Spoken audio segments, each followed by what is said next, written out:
Subscribe करिए हमारे channel target UP TET CTET को और बेल आइकन को दबाइए। हेलो फ्रेंड्स, मैं रेनू स्वागत करती हूँ आप सभी भावी अध्यापक एवं अध्यापिकाओं का आपके अपने channel target UP TET CTET में।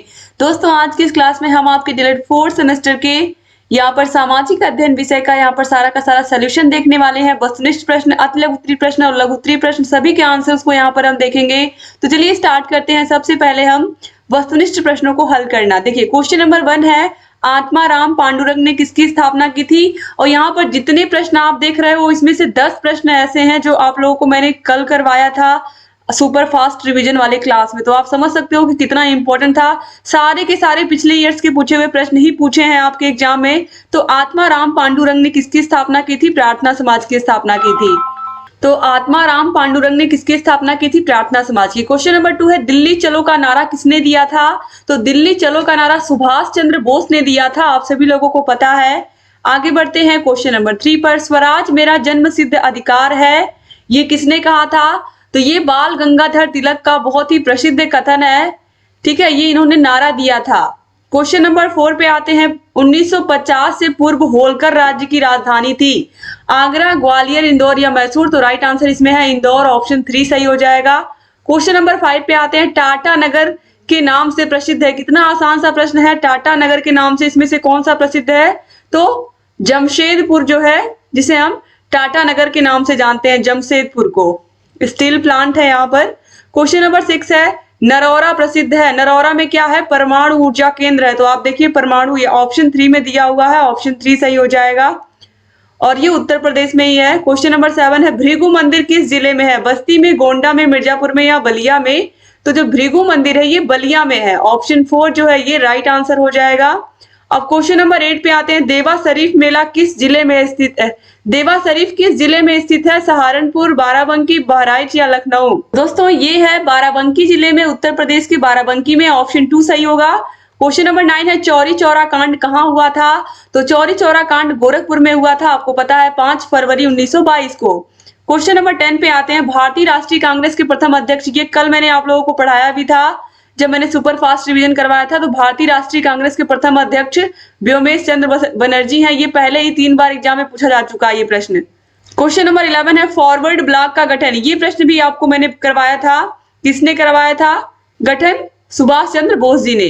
क्वेश्चन नंबर 12 है, उत्तर प्रदेश को कितने मंडलों में विभाजित किया गया था? ये प्रश्न कम से कम 2 बार एग्जाम में पूछ चुका है पहले भी। तो उत्तर प्रदेश को कितने मंडलों में विभाजित किया गया है? कितने मंडलों में विभाजित किया गया है? 18 मंडलों में, ऑप्शन 1 सही हो जाएगा। 2 बार पहले पूछा जा चुका है आपके एग्जाम में और यहाँ पर देखिए फिर पूछा गया है। क्वेश्चन नंबर 13 है, भारत में हरित क्रांति का जनक किसे कहा जाता है? तो डॉक्टर MS स्वामीनाथन जी को कहा जाता है, ऑप्शन 3 सही हो जाएगा। क्वेश्चन नंबर 14 पे आते हैं, यूरेनियम उत्तर प्रदेश के किस जिले में पाया जाता है? बांदा में, कौशाम्बी में, ललितपुर में या प्रयागराज में? तो राइट आंसर है यहाँ पर ललितपुर में।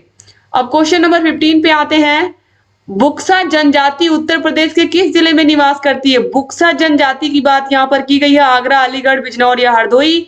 तो राइट आंसर इसमें है ऑप्शन नंबर 3, बिजनौर जिले में। उत्तर प्रदेश के बिजनौर जिले में बुक्सा जनजाति निवास करती है।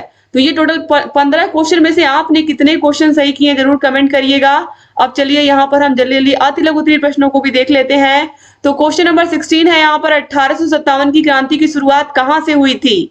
दोस्तों, आपको पता है एक तिथि तो ये हो सकती है 29 मार्च 1857। क्यों? क्योंकि इसी दिन जो मंगल पांडे जी हैं इन्होंने क्या किया था? इन्होंने कारतूसों का इस्तेमाल करने से इन्होंने मना कर दिया था, इसी दिन मना किया था और इन्होंने एक अंग्रेज अधिकारी की हत्या कर दी थी और 8 अप्रैल 1857 को इनको फांसी दे दी गई थी। ठीक है, और अगर पूछा जाए यहाँ पर कि जो क्रांति है वो कब से शुरू हुई, तो आप सभी लोगों को पता है 10 मई 1857 से ये स्टार्ट हुई थी। और ये कहां से हुई थी? तो मेरठ से स्टार्ट हुई थी। याद रखिएगा कहां से शुरू हुई थी? मेरठ से। तो पूछा भी यही है कि क्रांति की शुरुआत कहां से हुई थी? तो मेरठ से हुई थी। बस आपको इतना आंसर लिख देना है। यहाँ पर ये डेट भी मैंने बता दी है, अगर आपने लिखा होगा तो और अच्छी बात है, लेकिन यहाँ पर बस केवल पूछा है शुरुआत कहां से हुई थी, तो मेरठ से हुई थी।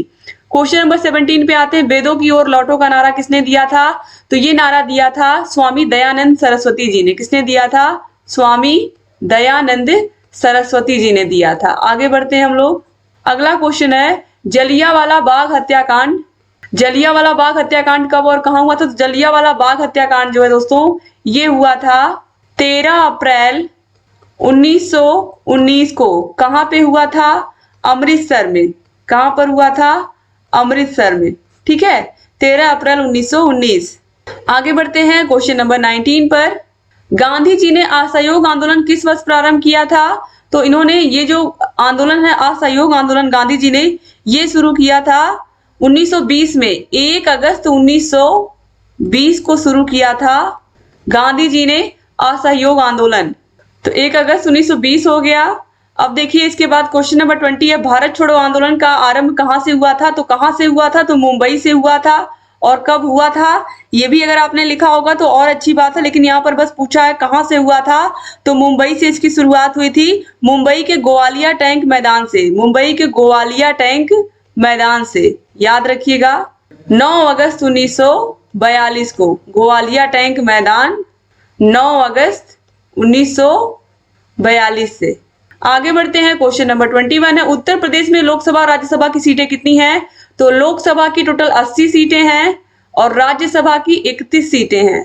ठीक है, तो 80 और 31 याद रखिएगा। क्वेश्चन नंबर 22 है चिपको आंदोलन का किस क्षेत्र में महत्वपूर्ण योगदान है? तो पर्यावरण के क्षेत्र में। पर्यावरण के क्षेत्र में। आगे बढ़ते हैं क्वेश्चन नंबर 23। इतना आसान सा प्रश्न पूछा है ओजोन विश्व ओजोन दिवस कब मनाते हैं? तो 16 सितंबर को। हर साल 16 सितंबर को मनाते हैं। क्वेश्चन नंबर 24 है उत्तर प्रदेश में सबसे न्यूनतम जनसंख्या घनत्व वाला जिला कौन है? न्यूनतम जनसंख्या घनत्व वाला जिला है दोस्तों ललितपुर। ललितपुर सबसे कम जनसंख्या वाला जिला। सबसे कम जनसंख्या नहीं, सबसे कम जनसंख्या घनत्व वाला जिला है। ठीक है, क्वेश्चन नंबर 25 भारत कला भवन कहाँ है? तो ये वाराणसी में है। वाराणसी या बनारस। क्वेश्चन नंबर 26 है सूचना का अधिकार भारत में किस वर्ष लागू किया गया? तो 12 अक्टूबर 2005 से लागू हुआ। 12 अक्टूबर 2005। ठीक है, 12 अक्टूबर 2005। लिंगानुपात से क्या तात्पर्य है? तो प्रत्येक 1000 पुरुषों की जनसंख्या पर, प्रत्येक 1000 पुरुषों की जनसंख्या पर महिलाओं की संख्या को ही हम क्या कहते हैं? लिंगानुपात कहते हैं। क्वेश्चन नंबर 28 है भारत में पवन ऊर्जा के उत्पादन में भारत का कौन सा राज्य अग्रणी है? तो तमिलनाडु। तमिलनाडु सबसे आगे है पवन ऊर्जा के उत्पादन में। अब इसके बाद देखिए क्वेश्चन नंबर 29 है आलू उत्पादन में उत्तर प्रदेश का कौन सा स्थान है? तो प्रथम स्थान है, पहला स्थान है। पूरे देश का 40% आलू अकेले उत्तर प्रदेश उत्पादित करता है। क्वेश्चन नंबर 30 है रामकृष्ण मिशन की स्थापना किसने की? बहुत अच्छा प्रश्न है, स्वामी विवेकानंद जी ने की थी। किसने की थी? स्वामी विवेकानंद जी ने की थी। ठीक है, और कब की थी? 1897 में। आगे बढ़ते हैं। अब यहां से देखिए लघु उत्तरीय प्रश्न स्टार्ट है। लघु उत्तरीय प्रश्नों को भी देख लेते हैं। क्वेश्चन नंबर 31 पूछा असहयोग आंदोलन पर प्रकाश डालिए। दोस्तों जो असहयोग आंदोलन है आपको पता है 1920 से स्टार्ट हुआ था और असहयोग आंदोलन ने पहली बार पूरे देश की जनता को एक सूत्र में बांधने का काम किया और आंदोलन से सिद्ध हो गया कि भारतीय राष्ट्रीय कांग्रेस कुछ चुनिंदा लोगों की ही नहीं अपितु पूरे राष्ट्र का प्रतिनिधित्व करने वाली संस्था है। आंदोलन ने देश के कोने कोने में अपना प्रभाव डाला तथा कोई जगह ऐसी नहीं बची जो आंदोलन के प्रभाव से अछूती रह गई हो। आंदोलन में समाज के हर वर्ग के लोगों ने, किसानों ने, शहरी लोगों ने, ग्रामीणों ने, ठीक है, महिलाओं ने, पुरुषों ने, छात्रों ने, गरीब व्यक्तियों ने, व्यापारियों ने, व्यवसायियों ने, कर्मचारियों ने, सभी ने इसमें पूरा अपना बढ़ चढ़ के, महिलाओं ने भी अपना पूरा योगदान दिया था। और इस वजह से ये जो आंदोलन है ये बहुत ही अच्छे से पूरे देश में चला था। लेकिन आप सभी लोगों को पता है कि जो चौरी चौरा कांड हो गया था 5 फरवरी 1922 को, तो गांधी जी को ये आंदोलन वापस लेना पड़ा था। लेकिन इसमें पूरी तरीके से यही कहा गया था कि अंग्रेजों की बनाई हुई कोई भी चीज हमें यूज नहीं करनी, उनके हर एक काम में हमें उनका क्या करना है? असहयोग करना है। उनके किसी भी काम में उनका हमें सहयोग नहीं करना। इसी वजह से बहुत सारे लोगों ने अंग्रेजों की नौकरियां छोड़ दी थी। क्वेश्चन नंबर 32 है पंचशील से आप क्या समझते हैं? इसके प्रमुख सिद्धांतों का वर्णन करिए। तो दोस्तों जो पंचशील सिद्धांत है उसमें देखिए संप्रभुता और क्षेत्रीय अखंडता के लिए आपसी सम्मान, आपसी गैर आक्रामकता, एक दूसरे के आंतरिक मामलों में गैर हस्तक्षेप, समानता और पारस्परिक लाभ और शांतिपूर्ण सह अस्तित्व पंचशील संधि के क्या हैं? 5 सिद्धांत हैं। ठीक है, यानी कि यहाँ पर हर एक देश, अगर किसी भी देश के साथ संधि हम कर रहे हैं या किसी भी देश को हम चाहते हैं कि वो हमारे ऊपर आक्रमण ना करे, हम उसके ऊपर आक्रमण ना करें, एक ऐसा सिद्धांत बना जिसमें कुछ ना कुछ हमारी जो अच्छी चीजें थी कि किस तरीके से जो हमारा देश है वो क्या चाहता है, हम हर तरीके से हमेशा शांति ही चाहते आए हैं और आगे भी शांति ही चाहते हैं, परस्पर मेल जोल बना रहे और जो संबंध है वो अच्छे रहें। ठीक है, पंचशील का सिद्धांत यही कहता है। ठीक है, तो प्रत्येक देश एक दूसरे के देश की संप्रभुता और क्षेत्रीय अखंडता का परस्पर सम्मान करेंगे, ये चीजें इसमें कही गई थी। इसके बाद क्वेश्चन नंबर 33 है, वनों से हमें क्या क्या लाभ होता है। तो आपको बताने की जरूरत नहीं है कि वनों से हमें क्या क्या लाभ होता है। वनों से हमें लकड़ियां मिलती हैं, लकड़ियों से हम बहुत सारे फर्नीचर बनाते हैं। इसके अलावा वनों से हमें औषधियां भी मिलती हैं, बहुत सारे ऐसे पेड़ होते हैं जिनसे हम औषधियों का निर्माण करते हैं।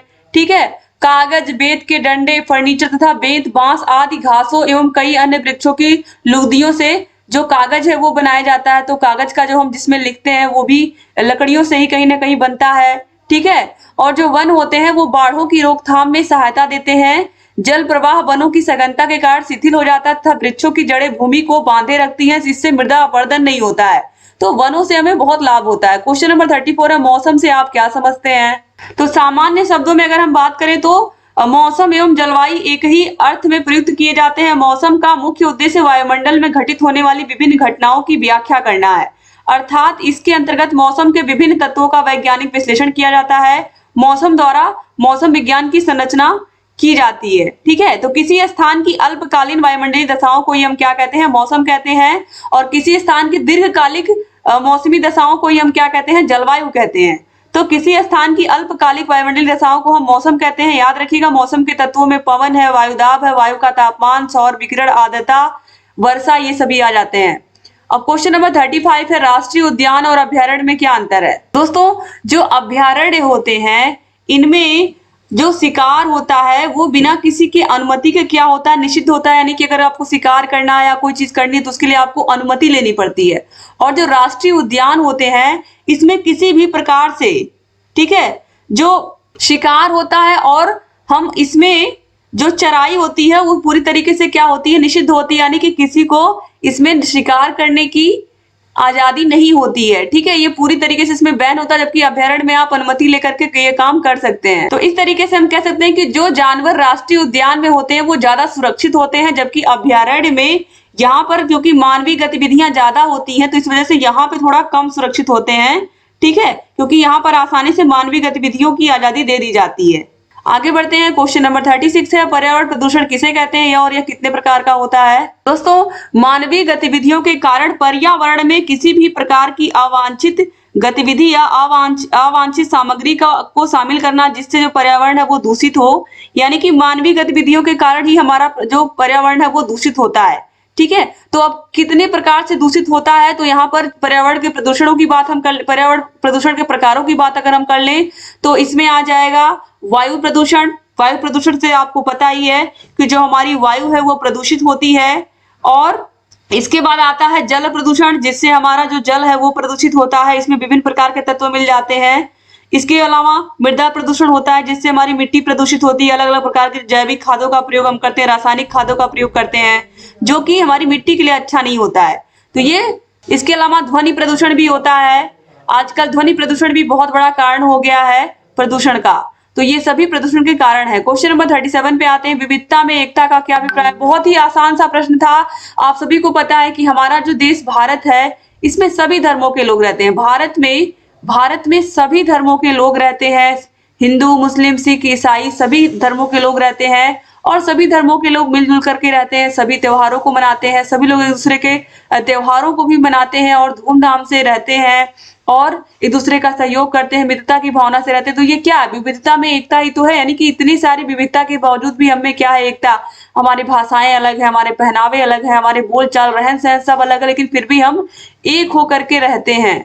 क्वेश्चन नंबर 38 है, उत्तर प्रदेश की खनिज संपदा पर लेख लिखिए। तो दोस्तों, उत्तर प्रदेश की अगर हम बात करें तो उत्तर प्रदेश जो है भारत में होने वाले कुल खनिज उत्पादन में उत्तर प्रदेश का जो योगदान है वो 3% है। ठीक है, पूरे देश में जितना भी खनिज उत्पादित होता है उसमें से 3% योगदान किसका है, उत्तर प्रदेश का है। ठीक है। उत्तर प्रदेश में पाए जाने वाले अगर खनिजों की हम बात करें तो यहाँ पर कोयला, सोना, चूना पत्थर, जिप्सम, बॉक्साइट, डोलोमाइट, तांबा, ग्लास, संगमरमर, फायर क्ले, ठीक है, यूरेनियम, ये सब पाए जाते हैं। ठीक है। उत्तर प्रदेश के अन्य क्षेत्रों में खनिज संसाधनों का प्रायः अभाव पाया जाता है, जिसका प्रमुख कारण इन क्षेत्रों का जलोढ़ निक्षेपों से निर्मित होना है। ठीक है। तो ये सब आप लिख सकते थे। इसके बाद आते हैं क्वेश्चन नंबर 39 पर, बेरोजगारी को परिभाषित करें और इसके उन्मूलन के लिए चलाई जा रही 2 योजनाओं के नाम लिखिए। तो बेरोजगारी की अगर हम परिभाषा की बात करें तो हम लिख सकते हैं कि बेरोजगारी तब होती है जब सक्रिय रूप से रोजगार की तलाश करने वाले व्यक्ति को काम नहीं मिलता है। ठीक है। तो काम नहीं मिलता है, इसका मतलब क्या है कि वो व्यक्ति क्या है, बेरोजगार है। तो यहाँ पर देखिए बेरोजगारी, अब यहाँ पर कौन कौन से ऐसी योजनाएं हैं जिनको बेरोजगारी को दूर करने के लिए सरकार चला रही है। तो इसमें सबसे पहली योजना जो है वो है महात्मा गांधी ग्रामीण रोजगार गारंटी योजना, जिसे हम मनरेगा के नाम से भी जानते हैं। मनरेगा के अलावा दोस्तों एक योजना और चलती है, महात्मा गांधी राष्ट्रीय ग्रामीण रोजगार गारंटी। ठीक है। इसके अलावा दोस्तों मनरेगा के अलावा भी चलती है एक योजना, प्रधानमंत्री कौशल विकास योजना। ठीक है। और 2016 में एक और स्टार्ट की गई थी स्टार्टअप, जिसे हम स्टार्टअप इंडिया के नाम से जानते हैं, स्टार्टअप इंडिया योजना के नाम से जानते हैं। ये भी एक योजना स्टार्ट की गई थी भारत सरकार द्वारा। तो याद रखिएगा, मनरेगा हो गया, इसके अलावा प्रधानमंत्री कौशल विकास योजना हो गया और स्टार्टअप इंडिया हो गया। यहाँ पर 2 ही योजनाओं के बारे में पूछा है। क्वेश्चन नंबर लास्ट है, क्वेश्चन नंबर 40, मध्याह्न भोजन कार्यक्रम के प्रमुख उद्देश्यों को बताइए। तो मध्याह्न भोजन यानी कि एमडीएम, तो एमडीएम आप लोगों को पता ही है कि स्कूलों में क्यों बनवाया जाता है एमडीएम, और एमडीएम कब से शुरू हुआ। तो ये शुरू हुआ था 1995 से, 15 अगस्त 1995 से स्कूलों में बच्चों को जो राशन मिलता था, पका पकाया भोजन 2004 से मिलना शुरू हुआ। ठीक है। लेकिन यहाँ पर आपको मैं बता दूं कि एमडीएम योजना का मुख्य उद्देश्य यही था कि बच्चे स्कूल में आएंगे तो बच्चे स्कूल में टिकेंगे, नामांकन बढ़ेगा। ठीक है। इसीलिए एमडीएम योजना जो है ये प्रमुख रूप से चलाई गई और ये कहीं ना कहीं सफल भी है, क्योंकि इससे बच्चों की संख्या में वाकई इजाफा होता है। क्योंकि बहुत सारे ऐसे मजदूर परिवार के बच्चे आते हैं जिनके घरों में सुबह खाना नहीं बन पाता है, लेकिन विद्यालय में आकर के वो बच्चे पढ़ते भी हैं और खाते भी हैं। तो इस तरीके से जो एमडीएम योजना है वो कहीं ना कहीं सफल है। तो इस तरीके से दोस्तों यहाँ पर सारे के सारे प्रश्नों को मैंने कंप्लीट करा दिया। उम्मीद करती हूँ आपको सारे के सारे प्रश्न अच्छे लगे होंगे। तो सुपर फास्ट रिवीजन जरूर देख करके जाइएगा, आपको मिल जाएंगे तीनों विषयों के जो कल के पेपर होने वाले हैं आपके। और अगर हमारे चैनल टारगेट यूपी.सीटेट को सब्सक्राइब नहीं किया तो प्लीज सब्सक्राइब कर दीजिए। जहां कहीं कोई भी प्रॉब्लम हमसे बताते रहिए। Thank you so much class को पूरा देखने के लिए। क्लास को शेयर करना मत भूलिएगा, चैनल से बने रहिए और ढेर सारी क्लासेस आप लोग के लिए लेकर के आती रहूंगी। और सारे विषयों के क्लासेस की लिंक, मास्टर क्लासेस की लिंक, सीरीज की लिंक और जो यहाँ पर जो मैं यहाँ पर सुपर फास्ट रिवीजन कराऊंगी सभी की लिंक मिल जाएगी। तो देखते रहिए और सारे विषयों के आपको सोल्यूशन भी मिल जाएंगे, मैथ के, साइंस के, आपके फर्स्ट पेपर, सेकंड पेपर, सभी के सोल्यूशन को भी देख लीजिएगा, मिला लीजिएगा, कितने क्वेश्चन सही है ये भी बताइएगा। Thank you so much. जय हिंद दोस्तों।